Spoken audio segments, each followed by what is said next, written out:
Could be that we're live already on Facebook, but it says that it's setting up the meeting, so it won't be a second. I think we are live. Always says it on your computer first, doesn't it?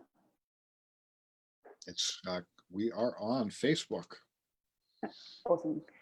Guys, my name's Kate. I'm interviewing Keith Alpert today from Athletist. If you're listening to this recording elsewhere, just some of the material that we're going to cover is information about prospective professional basketball players earning contracts. Now, Keith has, over the last 35 years of strength and conditioning training and many other modalities of the body, helped a lot of people to gain contracts. It's not something that he usually talks about or promotes, but it's something that came up in a conversation that we were having the other day.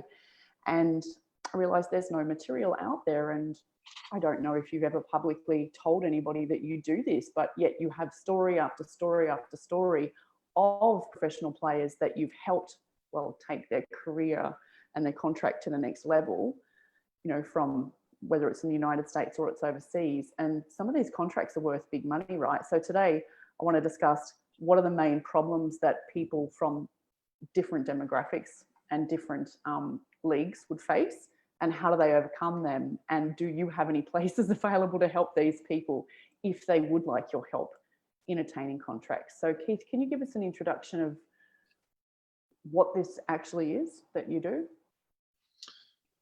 So starting in the summer of 1988, to date myself, my brother is a basketball skills instructor, and he and I used to work with professionals at all different levels of professional basketball. And we did it on a contractual basis, and the contracts would be set up in a way based on what their current level was. So if we worked with an NBA player who was already at a certain level and they were already making money, then it would be based on a mutually agreed level of improvement. So if someone was making $1 million a year and their next contract, it looked like their value was going to be $3 million a year, my brother and I would offer a professional in a contract. If we thought we could get them to improve above and beyond that number, we would work on a percentage of that improvement. These are already guys who are already playing at this level. Then there would be a bunch of people who would be playing in the minor leagues who were borderline NBA players, who were basically making $500 a week, and in hopes of getting an opportunity to make the league. And with them, we would work on a percentage of any future NBA contract.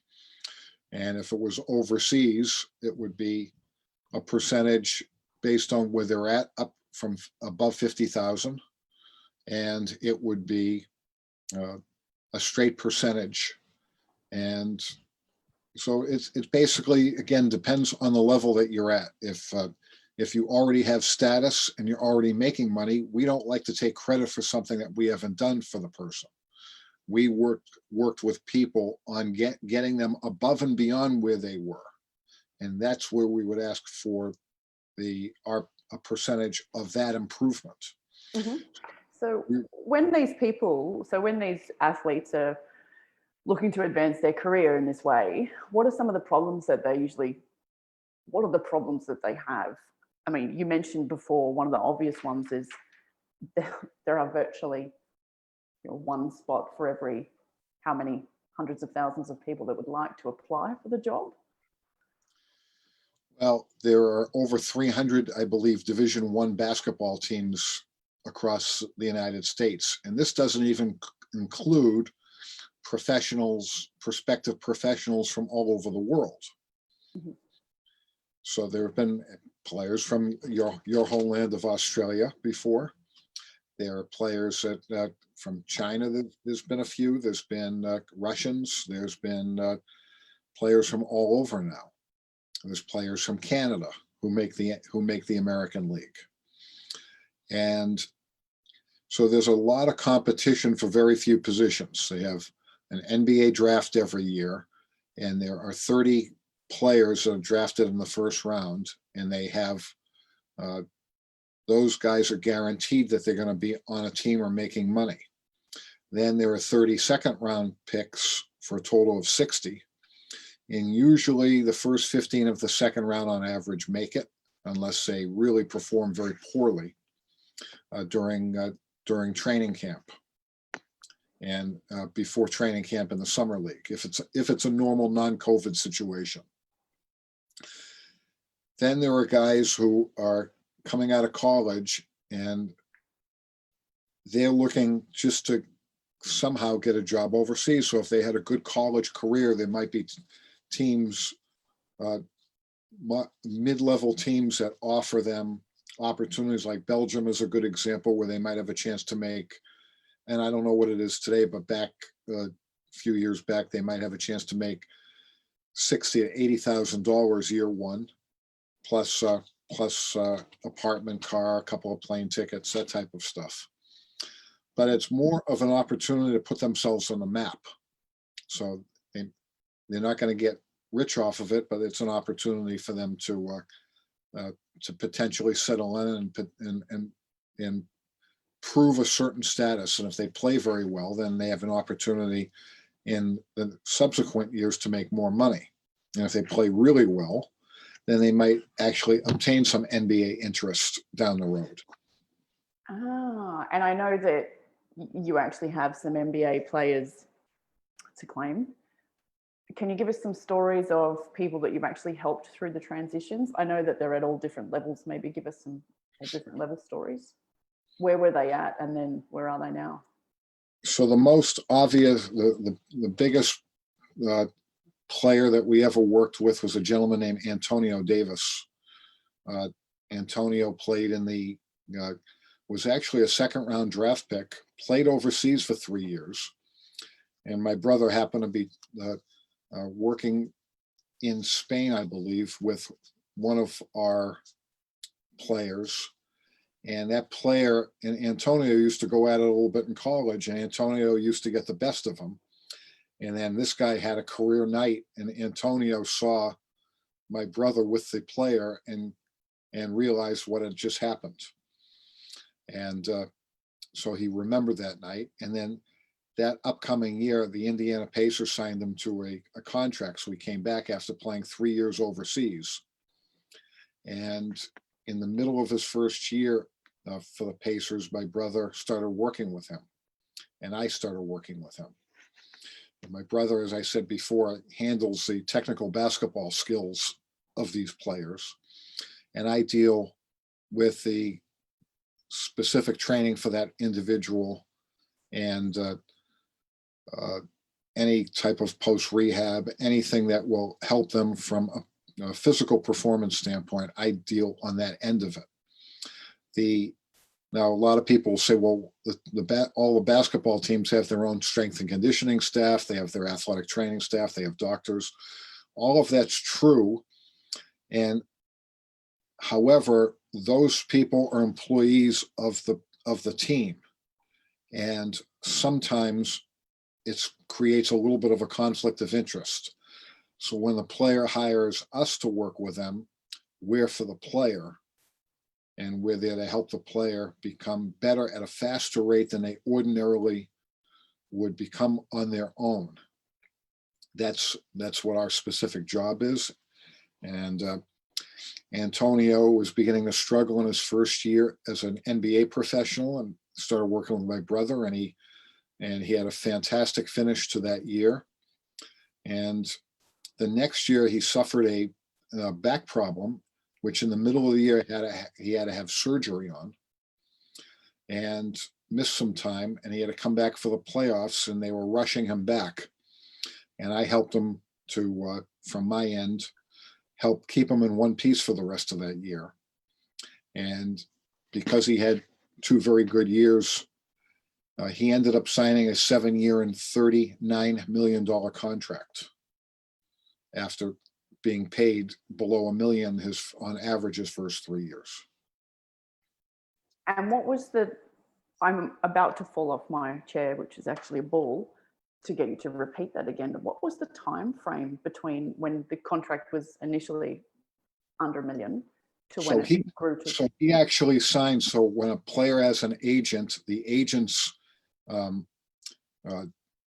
sign you to a contract with teams based on what the agent also thinks you're worth.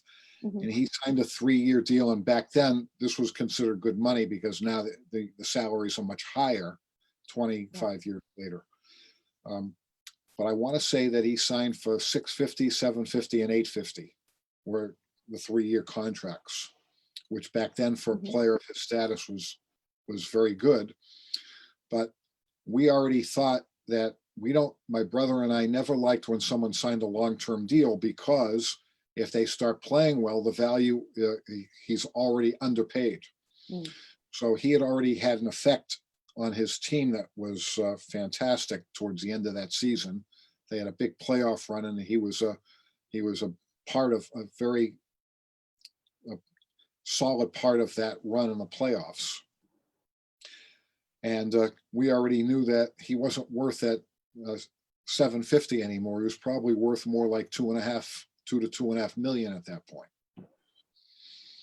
And then after he came back the next year off of his surgery, and they brought him back early, and he did very well. And I believe after that year, he ended up signing.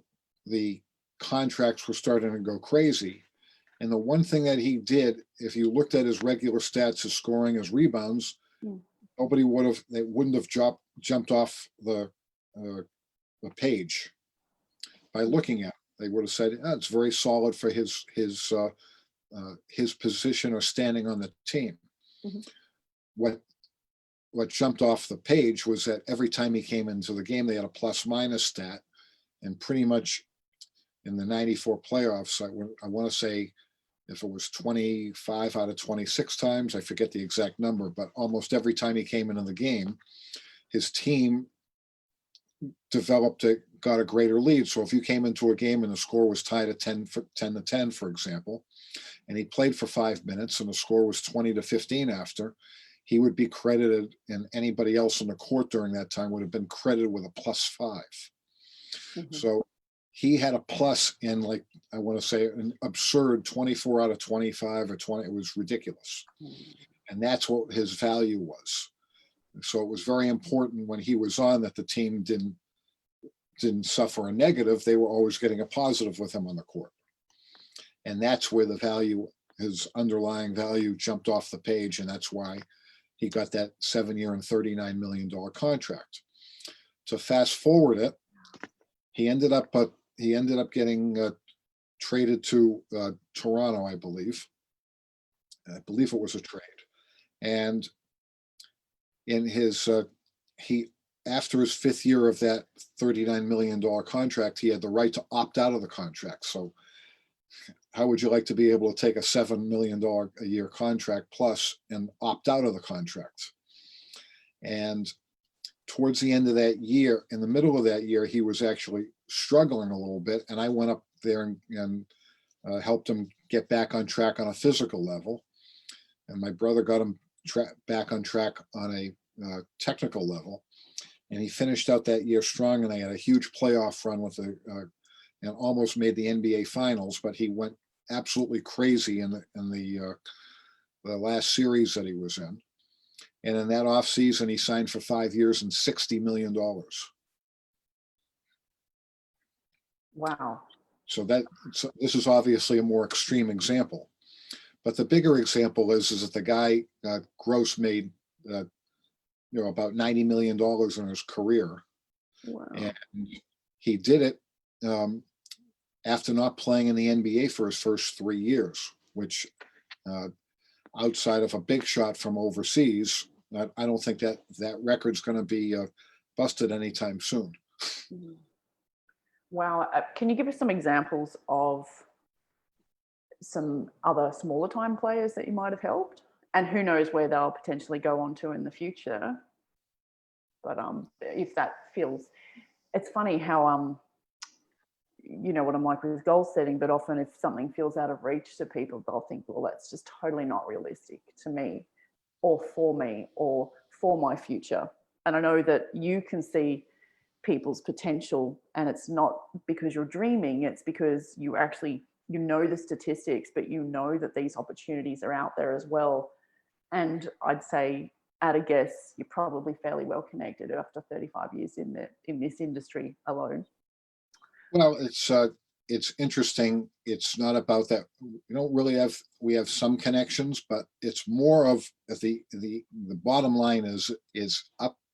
It's the player is the commodity, and the teams know who the players are, and especially nowadays on the internet and with all the information that's out there, they have a pretty good idea who is capable of playing for them, whether it's the NBA or overseas. It's very simple. So they have an idea and a ranking in their own minds of which players fit their particular job descriptions. And for a player to move up the ladder in the eyes of the scouts or the coaches or the general managers or the team presidents, the player has to improve above and beyond the normal rate of improvement, because everybody else is out there working hard to improve. And I always jokingly say, it's not because he's my brother. He happens to be my brother, who's very gifted at teaching the sport of basketball. So he takes guys who have had missing pieces and he fills in those cracks. And because he fills in those cracks, they start doing things that a lot of people have never seen these players do before. And on a physical level, and it's what's more important nowadays is the advent in the last 15 years or so of club basketball. The kids are playing, I've talked about it on some of our other videos, but the kids have been playing a lot of basketball and they don't get a chance to train. And you would have thought after 15, 20, 25 years that you could see a lot of guys who have fantastic bodies on them. And the reality is that they're playing too much basketball now. And it's not their fault. That's the nature of what's happened in the sport. And it's hard to integrate physical training in a way that doesn't burn them out further. Yeah. So that's where the big challenge is. So in more recent years, we had worked with players who were already professional players. And then we started helping some players get ready later in their college careers. We might see them for a few weeks during the summer and during their college years, just for them to get a taste of us and us a taste of them, in case we wanted to work with them. And then when it was time for them to audition for basketball opportunities to potentially get drafted, in 3 years, we took, actually 2 years, about 7, 8 years ago, we took 3 guys from a mid-major conference, and we had 1 first-round pick and 2 second-round picks. One of them was number 20 in the draft, and none of them were ranked all that high. Probably the best story is a gentleman who played at Temple University, a guy named Lavoy Allen. Lavoy actually was nowhere to be found, not ranked, not looking like he was going to get drafted, but quietly, he was a very unselfish basketball player, a very high IQ player, but not somebody who was very aggressive in terms of looking to score baskets for himself. He was very good at integrating his teammates, as a basic example. But when he went, what happens is when you're somebody who's a potential draftee, teams will fly you in, and he went to, I want to say at least a dozen teams looked at him. It could have been as high as 12.5 teams looked at him, and they never knew he could do some of the things he did because he wasn't that aggressive as a collegian about showing his offensive skill. And he shot extremely well, and no one knew he could really shoot the basketball. So on draft night, he surprised everybody, and he wasn't even anywhere considered in the top 60. He got picked 45 in the draft. And then during his rookie year, he had an up and down period. And not only did he get drafted, by the way, 45, but he was a native of Philadelphia, and he got picked by the hometown Philadelphia 76ers team. which was very cool for him. Yeah. That was a great story. And then lastly, with respect to him, that year, he was a guy who was towards the end of their bench. And ESPN every year was ranking their players from number 1 all the way to 450. And they declared him the worst player in the league. Dear. And late in the season, he started getting an opportunity. And in the playoffs, he exploded. And again, similar to what Antonio Davis had done years earlier, the team's plus minus in his player, they have a stat called player efficiency, went off the chart. And he started getting real playing time, and he exceeded expectations. That ESPN actually wrote an apology article about him, ranking him the worst player in the league. Maybe there's no such thing as bad press, they say. There you go. It came around twice. So, but essentially, whether it's guys like Lavoie and other guys we've worked with, or in more recent years working with younger athletes, wherever they're at, it's the urgency is that you've got to improve above and beyond the normal rate that players tend to improve. And there are plenty of coaches out there, say who have basketball schools where they train. They have club coaches who also have skills clinics and do things with their players, and some do better than others. And I'm not trying to compare ourselves, but we have an incredible record of success where, and my brother and I are old school, meaning that where it's only been recent since I've even considered doing any social media. And that's why it hasn't really been talked about. And currently I haven't really been doing that with professionals, because most of the young kids, the big challenge for them is that most of these guys, when they were in elementary school and then they get to middle school and then they get to high school, have been the best players all the way up the ladder. And it's very hard when everybody looks up to you. It's not always good for your ego. And then when the agents are battling for you, so there's hundreds of agents who want to secure you as one of their clients to represent you. And basically they're kissing the player's ass. And the kids think, for 1 year, I always will say a player, I want to talk to my agent. So it's always cool for the player to also be good enough to even have an agent that's interested in working with them. So that's a two-way street. So sometimes ego gets in the way and they think they're better than what they actually are, and their families think the players are in general better than they actually are. And it's not a criticism.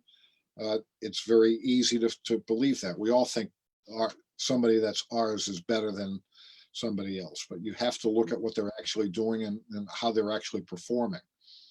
And do you think that is detrimental because it stops them from training as hard, or they miss possible opportunities? Why is that detrimental? It's not, I think it has more to do with, it's not that they're not in general training hard. I just don't think they know what it takes. So they go to people who are agents, and what agents basically do is they try to get themselves as many clients as they can, knowing that a small percentage of them that will do well. And if they do well, then it starts to raise the status of the agent. But the agent is also afraid of other agents constantly trying to steal their players. They're always battling each other. And so so people who are performance experts, the agent looks at performance experts almost like they're gym teachers or physical education teachers, and treats them that way. And the reality is that the agent can do nothing for the player unless the player is a high-level performer. And if the player doesn't perform, the agent doesn't make as much money, the player doesn't make as much money, and there's not as many outside opportunities, such as opportunities to make money outside of their salary. So are you saying that, in fact, a secret weapon for the players would really be to get very good at your skill rather than trying to attain an agent? Yeah, but they're always going to retain an agent because that's just the way the nature of it is. So it's not. That might have been my accent, rather than them trying to get an agent, attain an agent. So rather than trying to get an agent or impress an agent in the first place, if they worried about their skill set and their strength and all the things that make them a fantastic player, they're going to have their pick of agents to choose from. Yeah, so they'll have, and depending on the agent, some agents do have pull because some of the agents also happen to represent some of the coaches. And so there's a little bit of favoritism that's definitely shown, but still, sometimes some of the players who are extremely successful at the university level or college level play in a style that may fit better in college, but may not fit to the style of the league that they're going to be playing professionally, or they might not be able to do the same things that they were successful with against higher level players, because we're talking about the cream of the crop. Competition always makes everybody better, doesn't it? What would be some of the things that, let's say, because obviously you don't have time to take on everybody, I'm presuming people can email you and contact you and ask you about you potentially taking them on, but I know it's a very tight selection process because it's this very small team of you guys that help people. What would be some of the things that a potential professional athlete needs to look for, or needs to be wary of, or needs to do, in your experience, to help themselves? Well, they need to take a look at themselves. And many times they, again, because they basically, they're heroes to their communities, to their families. They're put on a pedestal, and when they're on a college campus, they're the big shot. But that doesn't guarantee that they're going to be good enough to make money at the sport, even if they were fantastic. And look, on a percentage, and we talked about this before, from going from high school to college, there's only just about 3.5% of all high school players get to play at the collegiate level. So in terms of, so that's already a fantastic accomplishment. Now to get from the collegiate level to the NBA level, or to make any money at the sport, that's another ridiculous accomplishment if you look at the pure numbers involved. So even guys that get paid $50,000 a year are actually guys who have had a tremendous accomplishment. But most people don't wake up. I'm sorry, but most of the players grow up and they dream of playing in the NBA, and they don't grow up dreaming of playing overseas. When you say the biggest thing for them to do is to look at themselves, what do you mean? Can you go into detail? What do they need to look at? What do they need to have assessed? How do they need to think? Because obviously if they're on a pedestal, maybe they don't do as much self-reflection or analyzing. Well, they need to say, what are the things that I'm good at, and what are the things I need to improve on that are going to be necessary for me to be successful at the next level. And what are some examples of those things that they might see? So at any level, if a player has to be able to be effective in all facets of the game. So while they might not be the top scorer, if they're going into an NBA team, those teams usually have at least 2 superstars on the team and 2 or 3 other guys who are all their top scorers. So unless you're a superstar coming out of college, and you can almost potentially be a superstar, the people who are on the fringe of making it are guys that are going to have very few opportunities. So they might only get 2 to 4 shots a game, as an example. And they've got to be able to create higher percentage opportunities because they're not going to get that many of them. And they have to do it within the context of what the team is asking them to do. So years ago, we had a player who played who played in the minor leagues, who played overseas, and then he started to make real progress and played at a higher level overseas, and then realized he was capable of playing in the NBA. So he went back to play in the minor leagues, and his numbers shot up. And then he got an opportunity on one of those 10-day contracts, and he wasn't known for his outside shooting, and he would take on average of 1 to 3 3-point shots a game. And he started shooting in a very good percentage that way. And they started to develop a little confidence in him. And his game at that level was he was a very hard-nosed, very physical, excellent defensive player who started to show a little bit more on the offensive end of the court. And that was with very few opportunities. And he made the best of those opportunities. And he ended up having a long NBA career doing that. And he made himself a lot of money.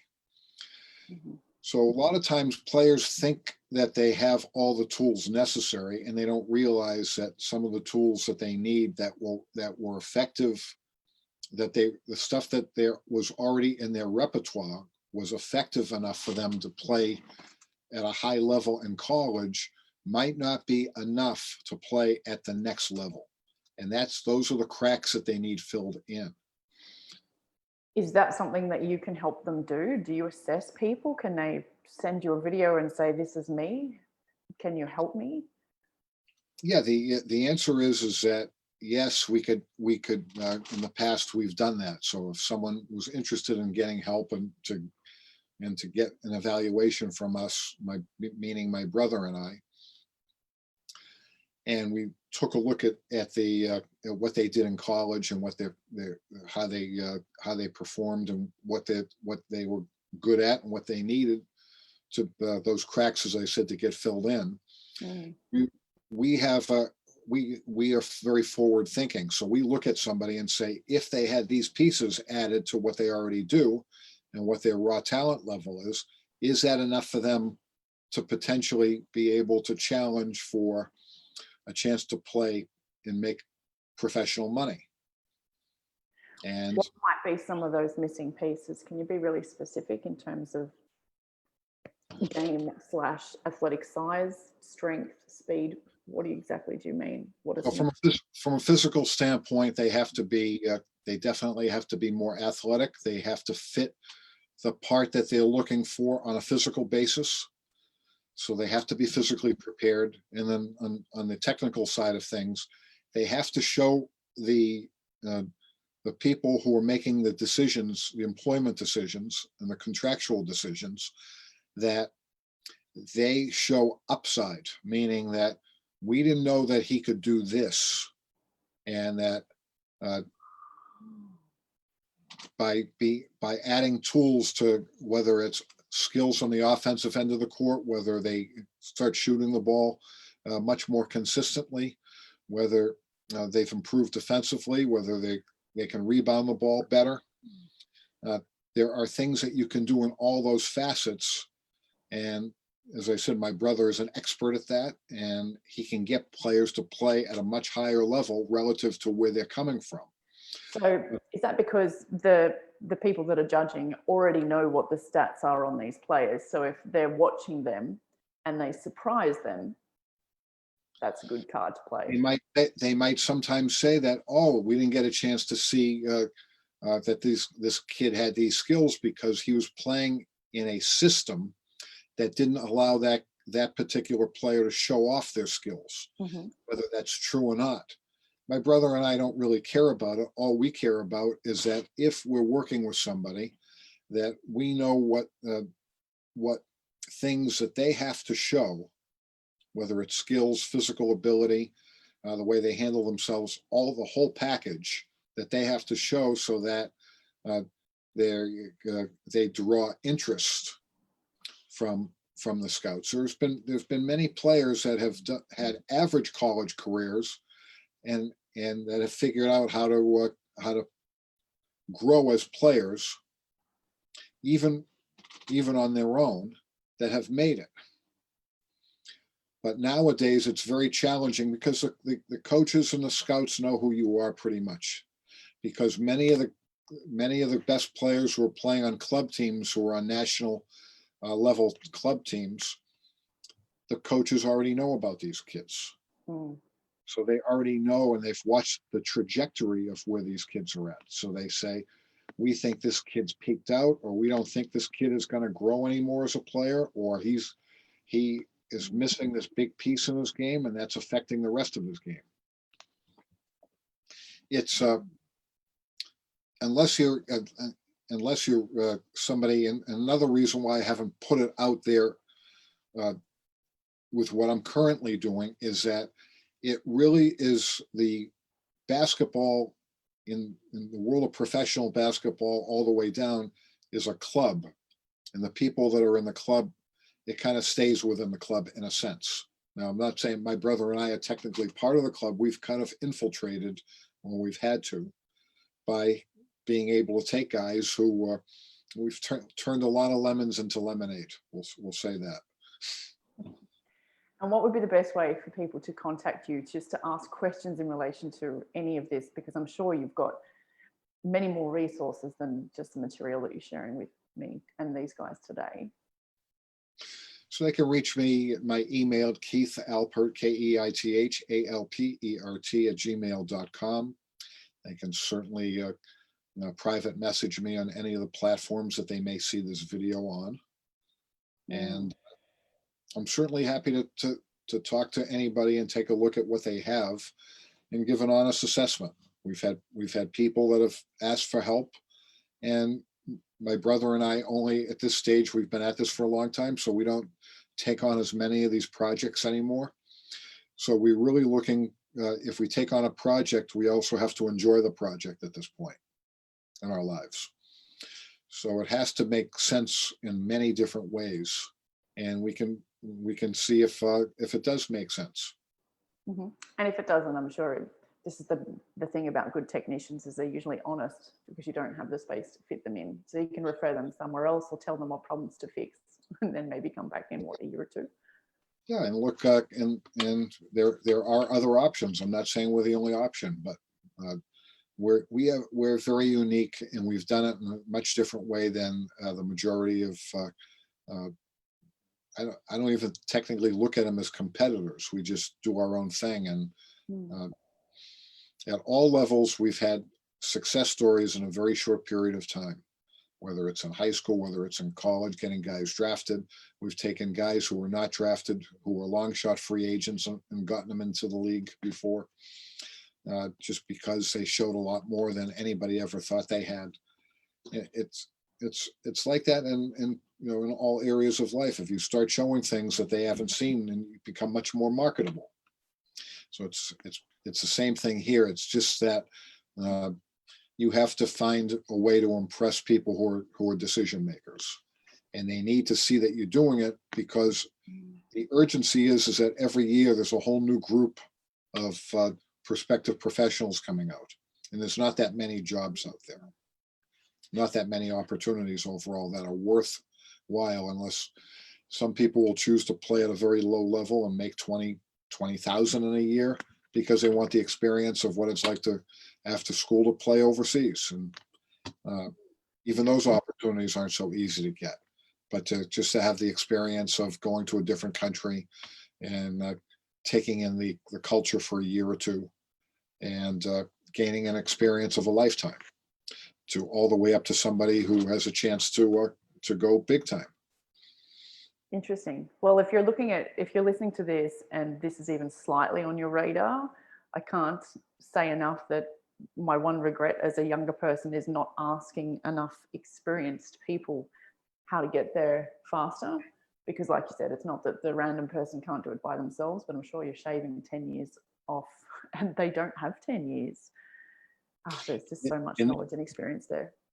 In this, and it's funny, early on, although there are always exceptions to the rule, my brother spent a long time, and this is from years ago, and I don't know if it's updated to this, but if you don't make it within your first 3 or 4 years, the odds of you making it, and again, these are guys who are actually successful in college, the odds are next to nothing that you're ever going to do anything. So you've got to at least show that you're on an upward trajectory early on in your career, and that keeps the clock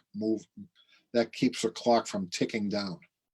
It buys you more time to move up the ladder. Interesting. And what's your email address again, Keith, for people to ask you a question? It's keithalpert@gmail.com. Amazing. And Keith's also got a podcast where we've discussed things to do with strength training, young athletes.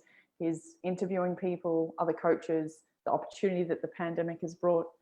And he's always available for questions, guys. He's an amazing resource for anybody wanting to alter their body, I'd say.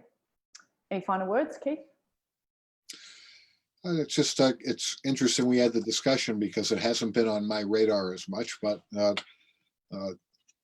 it's something that is part of my repertoire. And if there's somebody that's out there that's that is interested in finding, I like to say, finding your A game, but it has to be done at an accelerated pace, then it could be a potential fit for this. Finding your A game at an accelerated pace. That's good. I like that. I'm going to write that down. All right, guys, you know where to message Keith. Send us any questions that you've got or comment below. Please share this with anybody that you think would find it valuable. And we